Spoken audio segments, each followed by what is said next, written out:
Repeated numbers அதாவது 11 22 அந்த மாதிரி அப் டு 99 வரையும் 33 44ன்ட்டு 99 வரையும் அதோட க்யூப்ஸ் எப்படி கண்டுபிடிக்கலாம் அப்படின்றதுக்கான ஷார்ட்கட்ஸ் பார்க்கலாம். இது எப்படி இருக்குன்னா, இப்போ 11 நம்பர் எடுத்துக்கோம். சிம்பிளாக 11ஓட க்யூப் கண்டுபிடிக்கணும் அப்படின்னா சேம் நம்பர்ஸ் தானே, ஒரே நம்பர்ஸை வந்து 1 அப்படின்னா அதோட க்யூப் 4 டைம்ஸ் எழுதிக்கிட்டு ஃபஸ்ட் டிஜிட் லாஸ்ட் டிஜிட் விட்டு செகண்ட் டிஜிட் தேர்ட் டிஜிட்டோட டபுள் அதை எடுத்து ஆட் பண்ணி போட்டுக்கிட்டோம்னா முடிஞ்சு 1 3 3 1.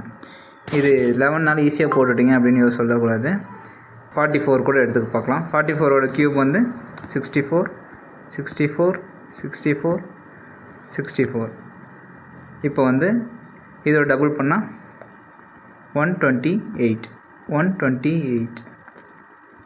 இப்போ இதை ஆட் பண்ணுறோம். ஆட் பண்ணுறப்ப யூனிட் டிஜிட் மட்டும் தான் எடுத்துப்போம். அதே மாதிரி 4 இங்கே 6 64 plus 128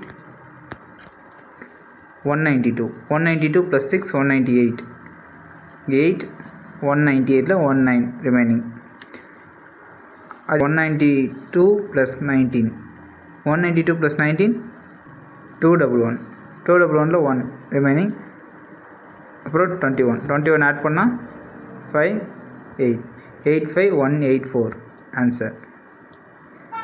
சிம்பிளாக ஆட் பண்ணுறது மட்டும் ஸ்பீடாக இருந்துச்சுன்னா நீங்கள் ஈஸியாக போட்டுடலாம்.